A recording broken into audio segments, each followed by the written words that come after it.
खुलुमबाय।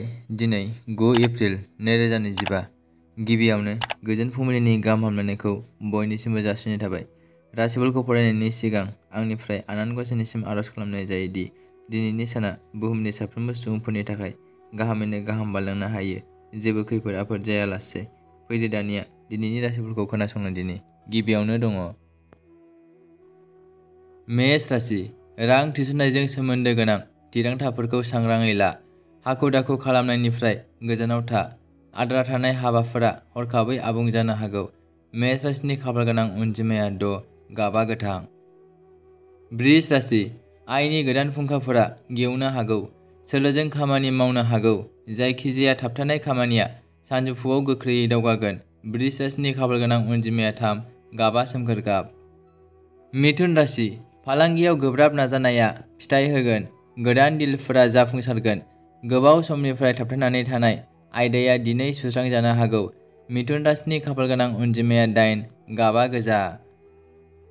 कर्कट राशि। मुलाम्फाया गोजाम रां थिसननायनिफ्राय फैनो हागौ, नाथाय बांद्राय रां बाहायनायनिफ्राय गोजानाव था।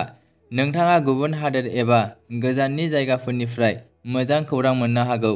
कर्कट राशिनि खाफालगोनां अनजिमाया 2, गाबा गोमो। सिंह राशि। सोलोजों बाहायगोन। मोनसे गोजाम सिमांखौ जाफुंसारनाय नुनो हागौ।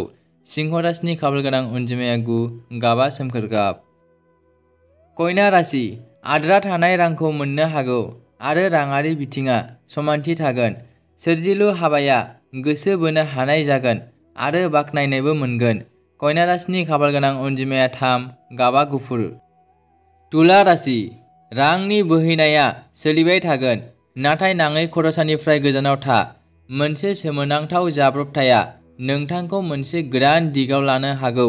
तुला राशिनि खाफालगोनां अनजिमाया 6, गाबा गोथां। वृश्चिक राशि। दिनै नोंथांनि गोजाम खस्थ'आ राङारि मुलाम्फा होनो हागौ। सानजौफुआव हरखाबै माबा मोनसे मोजां खौरां मोननो हागौ। वृश्चिक राशिनि खाफालगोनां अनजिमाया 5, गाबा गोजा। धनु राशि।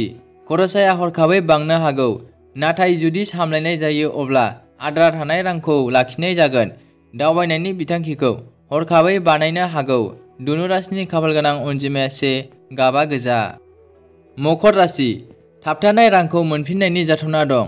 सासे गोजाम लोगोखौ लोगो हमनाया गोसोआव गोजोननाय लाबोगोन। मकर राशिनि खाफालगोनां अनजिमाया 7, गाबा अख्रां गाब। कुम्भ राशि। फालांगियाव गोदान गोरोबथाया मुलाम्फा गोनां जागोन आरो नोंथाङा नोंथांनि पार्टनारनिफ्राय राङारि हेफाजाब मोननो हागौ। कुम्भ राशिनि खाफालगोनां अनजिमाया 9, गाबा गलापि। मीन राशि। जायखिजाया दाहार एबा दाहारनि थाखाय मोनसे राहा दिहुननाय जागोन आरो रेहाय मोनगोन।